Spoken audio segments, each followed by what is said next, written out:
It is TAW Live. It's Neil Atkinson with Kieran Molyneux, with Cam Rimmer and with Roberto Gutmann to give him his full title as we get ourselves settled in for this one. We're going to be looking back at West Ham, looking ahead to Tottenham Hotspur. And if you listen to this as a podcast, we've got Laura Brown talking about the With Fire and Rage project. That's right the way through the city. Dan Hewitt talking about his documentary that screens on ITV at 10:20 on Sunday night. And we've got the writer, director and cast member from Wearing Colours, a play that went off brilliantly last weekend whereabouts was it? I'll come round to that. I'll remember in a minute or two. But we'll start off with West Ham United. We are live, and you've got to take these risks in these sorts of circumstances. We'll talk about the fact that Liverpool were good against West Ham. We'll get on to individuals first and foremost, but I'll come to you first, Keo. The thing I was most delighted about in hindsight was that Liverpool started really well, went a goal behind, 20-yarder. Few people could do better in it, goalkeeper included, but also the players in the run-up I think could all do a bit better. And then what happened was Liverpool didn't panic. No one lost their heads. No one went mad. Liverpool went terrible. Liverpool didn't act as though they'd never seen a football before. Liverpool didn't act as though they all hated each other. Instead, they just got on with it. And it's the first time that that's happened in a while, and it was great to see. Yeah, when last time I spoke to you, I think it was Easter weekend, and I was saying to you, I just want to see Liverpool be able to take a punch and throw one back if we go a goal down. And I remember that was before the Arsenal game, but we looked like we had something about us, didn't we? We looked like we picked ourselves up after something bad happened, and we went back at them. And you mentioned some individual performances for Trent, Jones in particular, who at times I have been critical of in the past. I think he was great. So yeah, positive. It was positive. Cam, to me, it was an 80-point season performance. And that's, this is not going to be an 80-point season, and Liverpool have got to look at themselves for that in a number of ways, on the pitch and off the pitch and in the transfer markets. Happy to acknowledge that. But it was, all of a sudden, it looked like an 80-point season performance, the like of which we just probably haven't seen, maybe even going all the way back to the World Cup, And what I mean by that is they've scored 7 against Man United since then. They got the 2-2 draw with Arsenal. They played well, scored 6 at Leeds. They played well in moments and in games and all of that. But it was the most sort of, this is what just winning a football match is about, performance that I've seen in a while from Liverpool. A difficult away, under the lights, we're going to be all right. Yeah, it was just the Liverpool of old, wasn't it? And even if we do get to the end of the season, we fall short of fourth. If all the rest of the season's like this, it sets the precedent for next season, then, doesn't it? Where, we're not just going to turn next season and think, what might happen? And then just go into places, just calming it down. Because a couple of weeks or months ago, we all know what would have happened towards the end of the game there. And in the end, we were able to just see her out and stuff. But I think the performances now are just, I think with all the transitions already happening for next season, you're already starting to see what Klopp wants, and then just bleeding in this new sort of side that we've got. And hopefully if we do get to the end of the season and just see where it takes us, to be honest. But I'm not too sure what's going to happen yet. No, we've got to. It is still one game at a time, Rob. I mean, some people were calling it the Big Nine, and the streets have been vindicated on that sort of chat, because Liverpool have won the first 3 of the Big Nine. But big 3. It's been a big 3, and there's a big 6 to come. But there is within that, whilst there is the idea of what happens if they do win all 9 and where will that leave them in the table, parking that for a minute or two, in part because of the new shape, but also what that's done for a few individuals within that shape. I thought, what happens against West Ham, specifically start off talking about Jones's performance in there and what Jones has shown since he's got himself back into this side. I think it's so important. It's important for next season. It's important to define what we want from that role. It's important to see what he brings to the role, how it is different to what we've seen before. I thought he was excellent against West Ham. I really did. Yeah, he was. Is that his 4th consecutive start? Yeah. I think it is. It was more of the same in a sense from what we've seen from him. He's becoming a footballer we can rely on to look after the ball, to keep us in possession.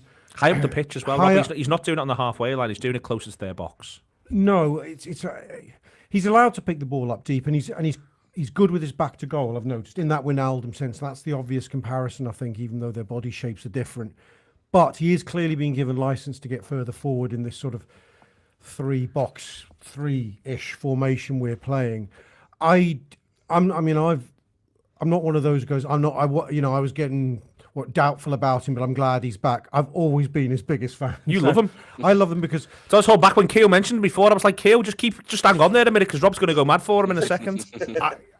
I'm one of those dorks who watched him back in the youth sides back in the day, and he was just a level above. He'd run games. He was a very offensive player. Scored a shitload of goals. I remember him scoring 4 in a game, and virtually all 4 were dribbles, and then twatting them in from the edge of the box. It was to use one for the kids, a Roy of the Rovers stuff. So when he broke into the team, I think he broke into the team really quite dramatically with that goal against Everton. And it sort of set a bit of a bar for himself, really, that he was going to be this very creative player who would have goals and assists in his locker. And I still think he's got that. I think he has threatened it in the first team in a mini sustained basis last year against Brentford and Porto. Yeah. I don't think we're yet seeing that higher level Curtis yet, but this level of Curtis more than deserves his place. And even if we'd never seen him play before, you go, and we just bought this 22-year-old in, you go, he's a prospect, isn't he? You know, if he was called Curtis Gravenberch or something like that. I don't know. I'm being flippant about it, but I think he's still got a very, very high ceiling. It's probably a bit too soon to acclaim his complete renaissance, but he definitely has, I think, ended speculation that this would be his last season at Liverpool by some distance. Yeah, it's important, not because there's a thing that happens, Keo, I think, where you don't want to get carried away on the one hand, but it's also important not to damn with faint praise. And another, Liverpool have changed their approach markedly, and a big part of that has been Curtis Jones. You know, if he wasn't available to play this role the way in which he's playing it, there's maybe a conversation to be had when you now look at what Liverpool business might be in the summer, that they've got no one else who can sort of do it the way in which he does it, that high up the pitch, with his back to goal, as Rob says, looking after it, the idea he can go outside, Jota, which you saw on a few occasions as well, maintain possession, hold possession, not necessarily putting the best ball you've ever seen, but that's back to sort of the faint praise thing. That doesn't matter. You're getting to see his role in the team, and I think he's doing it expertly. Yeah, four starts on the bounce screams that, and Klopp's been complimentary of him, hasn't he, in the press conference for this weekend. And I think, I was, when I say I've been critical of him in the past, when Rob said there he's 22 years of age, and if you just brought him in and based him on these 4 games, you'd be thinking, what a hell of a prospect. And that's right. And we should be judging players based on how they're performing, because we've been screaming for players to dig deep and to pull us out of this and to change things and change how we play up the pitch, up the other end of the pitch. So fair play to him. And I think when he signed a new deal, I think that was him definitely getting a bit more time anyway, and obviously securing a bit of resale value in the future should things not work out. But yeah, I'm made up with him. I think he'll start again at the weekend, and long may it continue, because he is a young player, and he's got bags of potential. The next phase for it is, as Cam's saying, maybe just a teeny little bit more when he gets himself around the area, Cam. Not least because what you don't want is to become the sort of footballer where the opposition think, you know what, he's not going to try anything, but he's still doing the flicks here and there. And I think there's like a line here where you need him to feel like a genuine threat around the penalty area, just simply because it drags people. And there's a thing that the way the Liverpool are using him, you know, he gets them all the way up, as I say again, so 20, 25 yards away from the opposition goal, looks after the ball. And there might be some people who think, well, he's holding on to it for a minute. But part of what then happens is Liverpool push all the way up. Trent gets himself into position as well. And the opposition fall all the way back, because they're thinking to themselves, well, we need numbers here, because Liverpool have just got themselves a master around our penalty area. And that's what I think he's been doing brilliantly. You know, he's been getting Liverpool up the pitch, holding the ball, and then we're able to start again when he gets there. Yeah, that's the difference exactly between, like, when he's playing in the academy, as Rob was saying, you see the clips where he's taking it past 4 or 5 men and then just taking it on because he's levels above everyone else on the pitch. But when he's playing, you know, Premier League level, and then, as you said, you've got your Trents coming around him, Robbo's on the other side, and then your front threes, it's obviously at that level, it's going to be hard for him, but also there's better players around him just past you anyway. So now it's just a case of, I still think there's a lot more from him to come. I just think you can just tell by him as a person as well. You can tell he's got a lot of confidence in himself to go and have a pop. But this is obviously being told by Klopp. He'll just come in time. I still always think I know he did get that. He literally did get that big goal I'm going to talk about when he first came through against Everton. But I still feel like it's going to be a time like probably next season now where he'll get like some sort of goal and he'll be like, I'm here sort of thing. I think that goal against Everton was probably a bit too early. But yeah, I think he's going to be totally fine, and interested to see whereabouts he's going to fit in the next couple of seasons, hopefully. The player who's fitting now and redefining this, Rob, is Trent, who's been it's now much talked about, the shifting role. But I think the most important part of the shifting role remains the consistency of quality. And you got to see it again against West Ham United. Ability to move the ball. They had a bit of a plan for it. Again, another side that's had a bit of a plan for it. I think that the same could be said of the previous opponents as well last weekend, where they had a bit of a plan for it as well, Nottingham Forest, but Liverpool still found a way to make it work. Liverpool make it work against West Ham one more time, and we're not as vulnerable as I was concerned we might be as well, especially given the fact that Matip deputised for Konate. I felt as though it worked pretty well in the grand scheme of things. It did. I'm sort of waiting for where the sting in the tail is, where we look vulnerable, because in a certain sense, we've taken a player who was considered to be too inclined to be further up the pitch, helping out the attack, leaving himself exposed on the counter and always having to leg it back, to saying to him, that defensive responsibility element of your game, which was maybe 50% before, it's now down to about 10%. And you think, oh, fuck me, we're dragging a centre half across. It feels fraught with danger, and yet it seems to be working pretty well. Look, I'm being flippant. There's a reason why, because there's many more bodies now in the centre of the pitch who are able to apply a pressure much earlier. Especially, I think what's important is the 2/8s, Curtis and Jordan, I think, who are able to apply along with a defensive front three, if you like, in the sense, with personnel like Jota and Gakpo. So, and even Salah is a strong defensive player. So you've got to. We're defending with a front five, really, 5 Lallana type forwards in a certain sense, and that, I think, is why we're not coming under great stress. And I think what we're left with is Trent playing ostensibly as a midfield player. We can talk all day long about him having duties to perform at right back, but which he does. But and that's a starting position. It is a starting position. He is a right back. I'm just not really, but I think we're beginning to play with. I think we're really at the cusp of football semantics here, where we go, no, he's a this, but he's got license to do that. No, he's a midfielder who is given some encouragement when out of the ball to fill in at right back. I think he's a right back. I don't know. Watching him with each passing game, he seemed to be more and more central, and much less occasion where you saw him just stand in a right back position. Many less occasion. Far less of it. I haven't seen the heat maps. I don't know what tale they'd tell. But also the one that he's a right back who's cutting in. Yeah, he's playing in midfield a lot, and also he's not just playing as a 6 in midfield. He's playing as an 8 in midfield a lot of the time as well. This is a midfielder who's got defensive duties. It's not the other way, and I'm not having it anyway. We'll see how he is a right back. We could have argued a couple of years ago that he was a winger with right back duties. Then yeah, or a wing back. I think when he swung off the pitch, I think it's a right back who's coming into midfield when we've got the ball, when we haven't. He knows that there's definitely going to be something to do within this game at right back, and it's working. It seems to be working fine. Neil's going to show me some heat maps and stats things. I'm going to disbelieve whatever. No, you're going to quite like them. You're going to quite like them. I'm actually bringing them in so that you can say he is tucked in. He plays in a line with Henderson and with Matip in there as well, because that is what's happening. But that's where he's getting on the ball and that's where he's passing to and from. The point is more, it's about what he's arriving into, but that. You've still got to allow for where he's starting from, if you see what I mean. I think that's a really going to be an important point on this and in and around all of this. Does that make sense? Yeah, it does. Because we're not saying, for instance, in the same heat map thing where that is, you could say that Curtis Jones is playing left wing, because that's where he gets on the ball. He gets on the ball wider than Jota in an average position sense. Yeah. But we don't think he's playing left wing, really, do we? We think he's playing as an 8. No, yeah. But it's basically, actually, I'm not arguing with you, really. It's more that Gary Lineker can fuck off. Yeah. That's my eventual position on this. So you're just a proxy for Gary Lineker at this point in time, who was raving about him on Match of the Day at midweek, saying that's exactly what he should always have been doing, as though he hadn't won every trophy in world football as a right back and is still a right back. I think this is one of those cases where we all are going to have to accept a few things can be true at the same time. One of them may be that he's playing right back in midfield. But one of the things, but two of the things that are true at the same time, if I can expand this principle. He may for a while have been, and may he still have it in him to be the greatest right back and have reinvented the right back role and should always have played there during one of the greatest phases in Liverpool Football Club's history, and at the same time be ready to become one of Liverpool's greatest midfielders of all time. Both those things could yet prove true. And I don't think we should sit on. I think we shouldn't be fighting the Gary Lineker wars. Let's just see how it evolves. I think the main thing is I'm always fighting the Gary Lineker wars. One thing I do feel is like the Daily Mail, not the Conservative and Unionist Party. Here we go.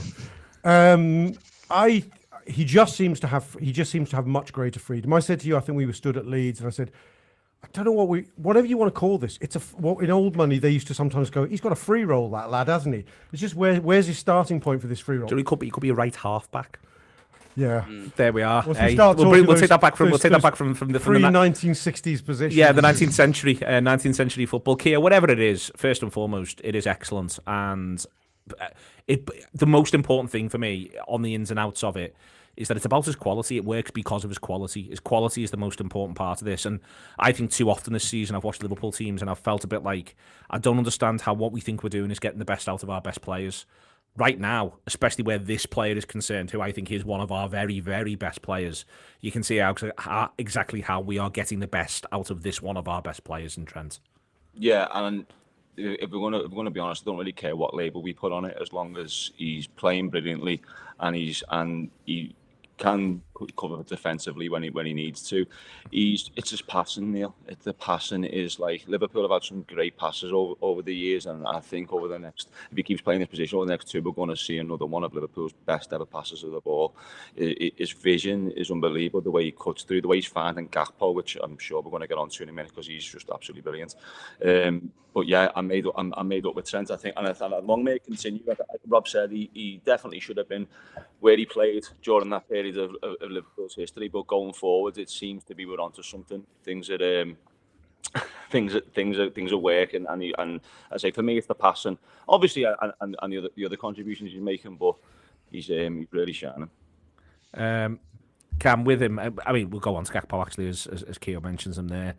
I think it's another really good performance. It's not just the goal against West Ham. I felt like when Liverpool in the early part of the game were the better side, I thought you saw him be part of that with his movements, the ability again to lead the press. I think he's playing really nicely now in the middle of that pitch, and you can see exactly what Liverpool have invested in. Yeah, and I think it's just as well when he is going back in to cover at times, he just looks more relaxed because he's just got that freedom now.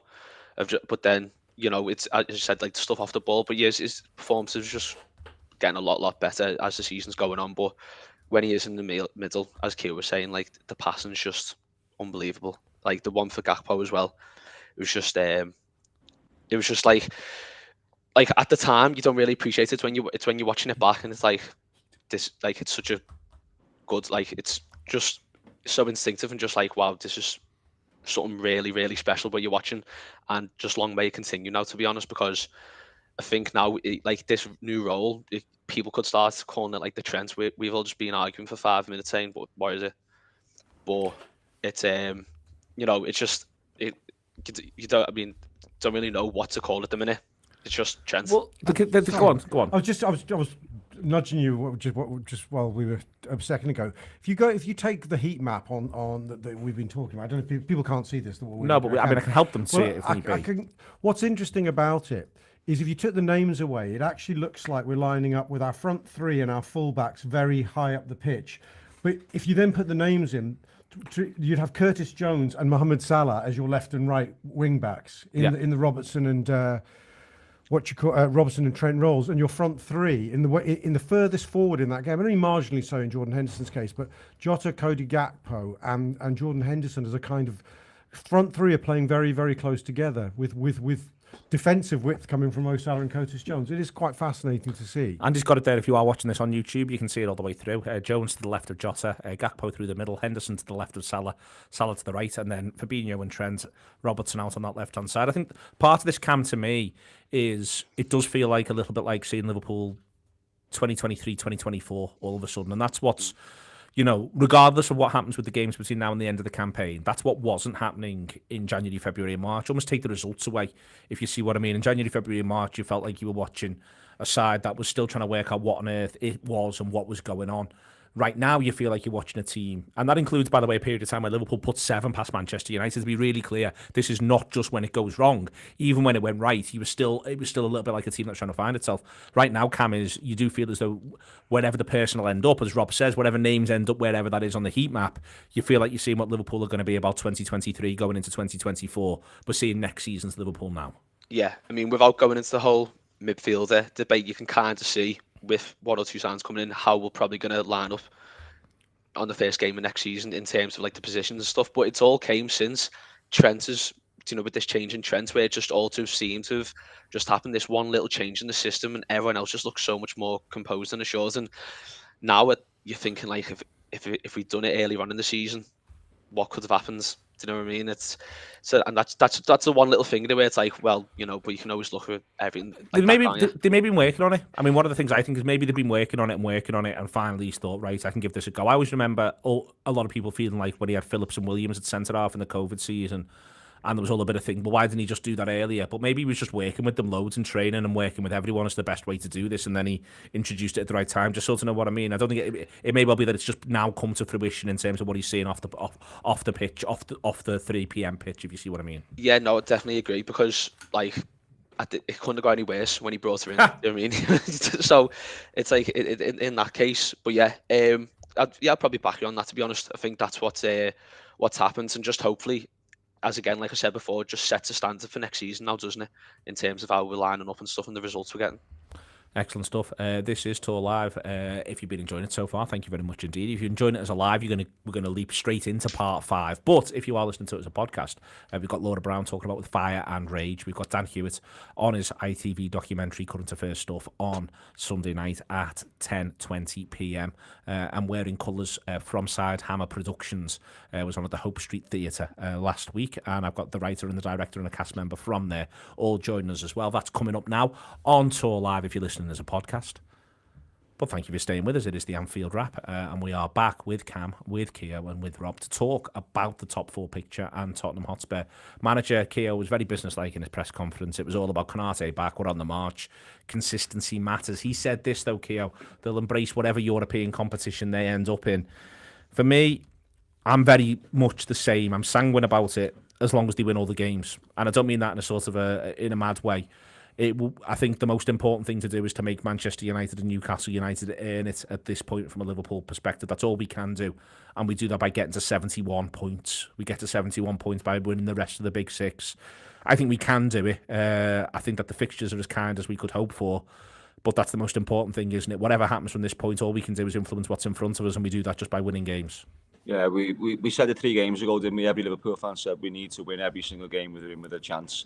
And not just to be in with a chance, to be in with a chance next season. I mean, touched on it before, but if we would have got to the end of the season and didn't know where our best play positions were, our best formation was, we were trying things out, we'd all have a really nervy summer and wonder what team we're going to come back to. Whereas, as Cam touched on before, you can already see now a new system and a new way of playing. So, personally, I'm not overly optimistic about getting it.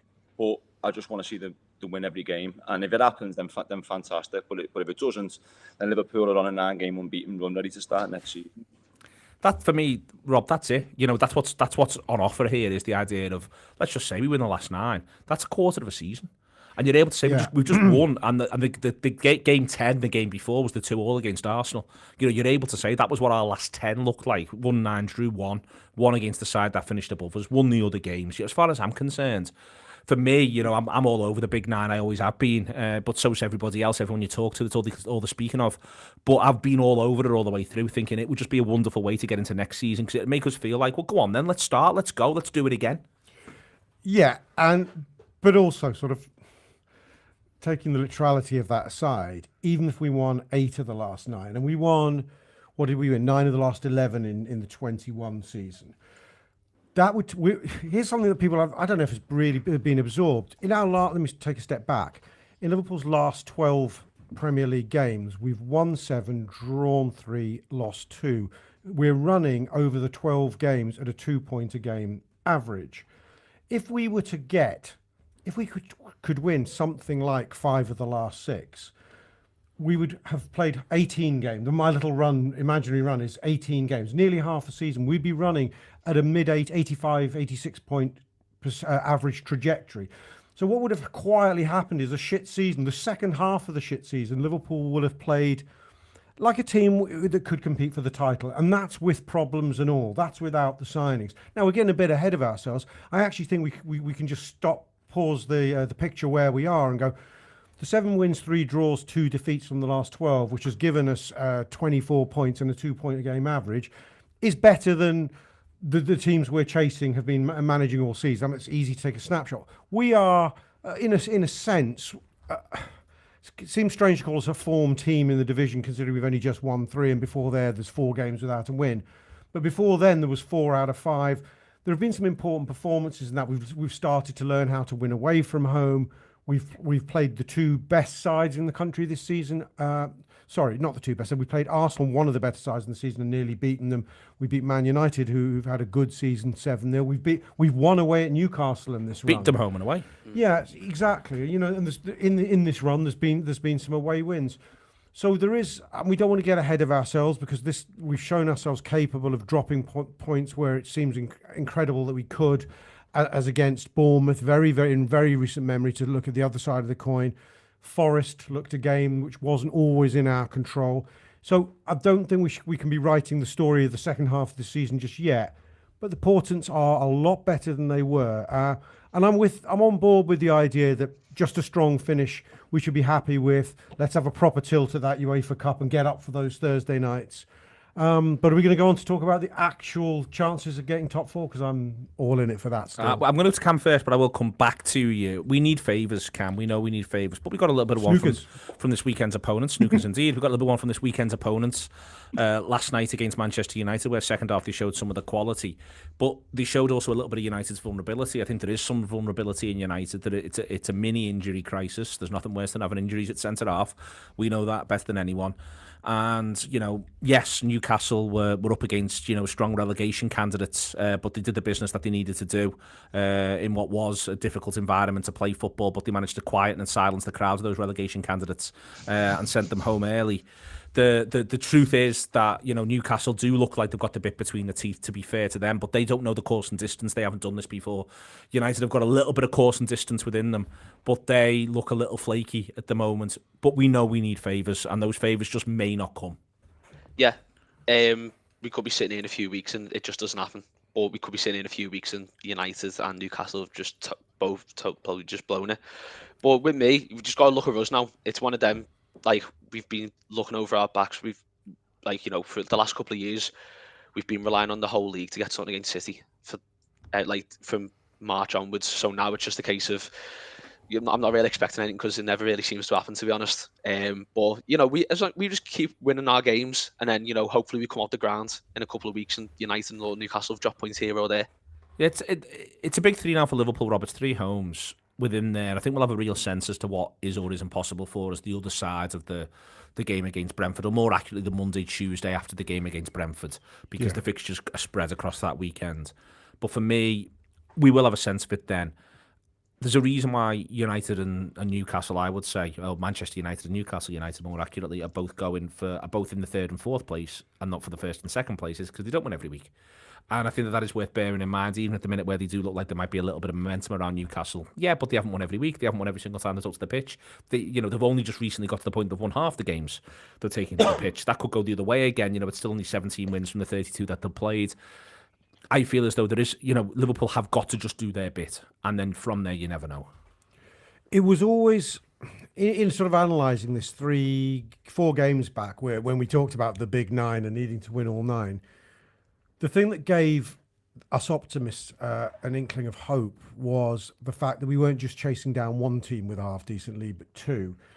And I remember saying, well, the odds are they both don't just trundle along as they have been doing. One will hit their stripes and one could flake out.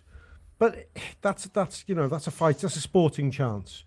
I still stand by, even though it still looks a mountain in a certain sense, I still stand by the idea that if we do our bit, we win our matches, that one of them will deliver. One of them will deliver. Or not deliver.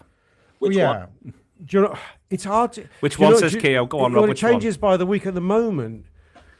At the moment, the clever money's got to be on United to be the fuck-up candidates, or the fuck-up kings. But they've both got flakiness in them, as have we. The interesting United thing from the grand scheme is that Newcastle can finish above us with 71 points. United can finish above us with 72. The only 72, and that our goal difference will be better than United's. Yeah, Newcastle have been hitting goals. Well, Newcastle have A, been hitting goals, but also B, there's the gap in there now. They've got an 8-goal gap on us. We could turn that around possibly, but it's more for me the idea that if the cock-ups come from a United point of view, they need to get all the way to the 72-point mark, not the 71-point mark. And that for me is good news for us. It is. But I would say on the Newcastle goal difference, well, we could do without them hitting another 3 and another 4 in the next couple of games. Home against Southampton next. But if we're to catch them without doing the detailed maths, of their 6 remaining, they're probably not winning more than 2 of those remaining 6. Therefore, we are and I'm assuming we're winning our games.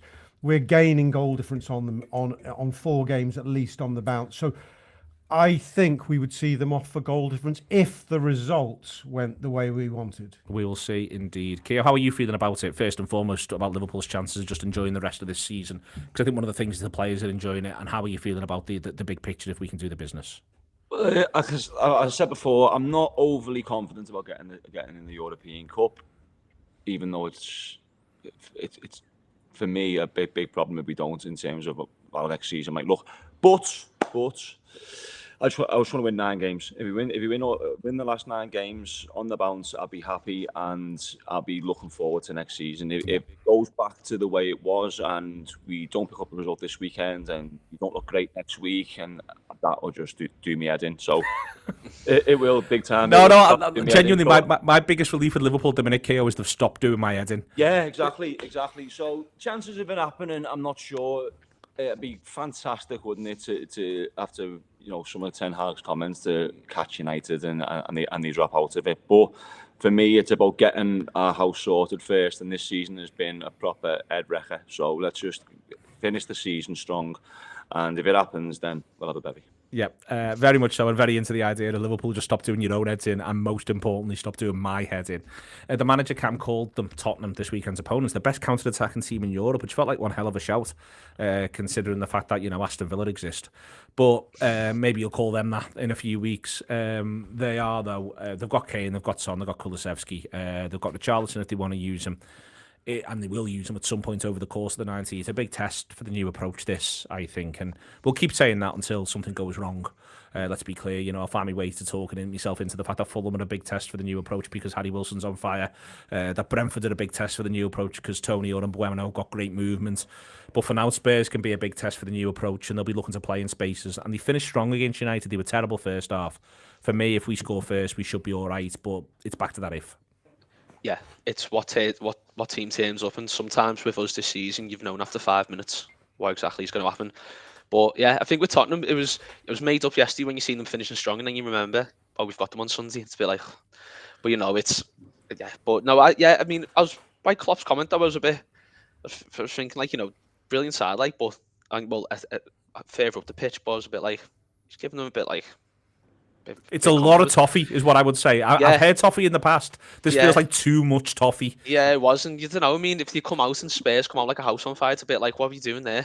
Do you know what I mean? But no, to be fair, it's always going to be a good test. And it always seems to be a cracker with Spurs or Anfield. But I think we should have enough in us. And I think we're riding high in a lot of confidence at the minute. And if we just go in and just play as we normally do, in the last 3 games. In the last 3 games. I know, I did have to remember that era. The last 7 halves. I did have to remember that this season happens as well. So, yeah, no. It's been a great 7 halves of football, lads. I don't care what anyone says. Exactly, you can't take it away from us. Our golden age. Exactly. No, but yeah, I think should be fine for Sunday. Are you confident we can replicate the form of the previous 7 halves? Against the best counter-attacking team in Europe? When they got absolutely humiliated by Newcastle last weekend, you thought, we don't want to play them next because we don't want to be the team that they have to have a reaction against. Rally. And you and I together, we were going, well, they got United's a good one for them to have a reaction. In a way, exactly kind of what we wanted to happen played out. I'm not sure I wouldn't rather they gone 2-0 up and then United exactly does that. That's what I would have liked. But anyway, beggars can't be choosers. Yeah, but another part of you's got to have your eye to business with United, that they come out of that game with their confidence significantly dented, I think.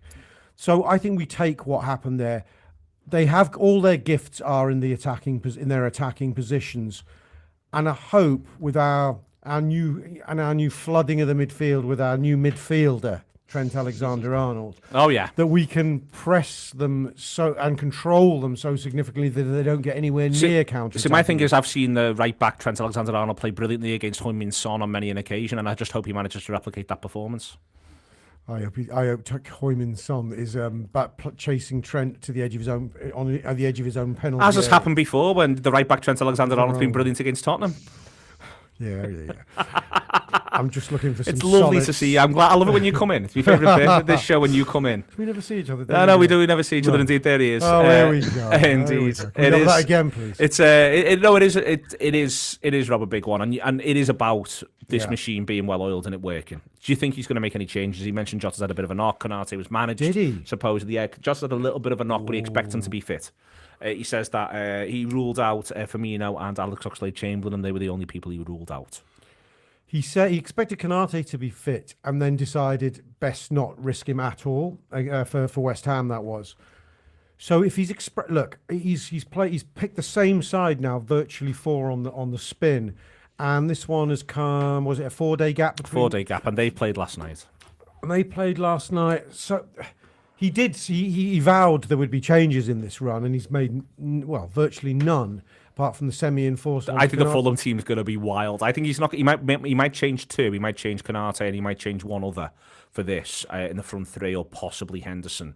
And I think he's going to do 6 or 7 for Fulham. Is my guess. I think trying to second guess Klopp, you have to go in phases of Klopp. There are phases of Klopp where he picks more as the same side, but makes 2 solid changes every game, and then he throws a mad one in, and the likes of Salah and Trent, who may have played all the way through, get rested.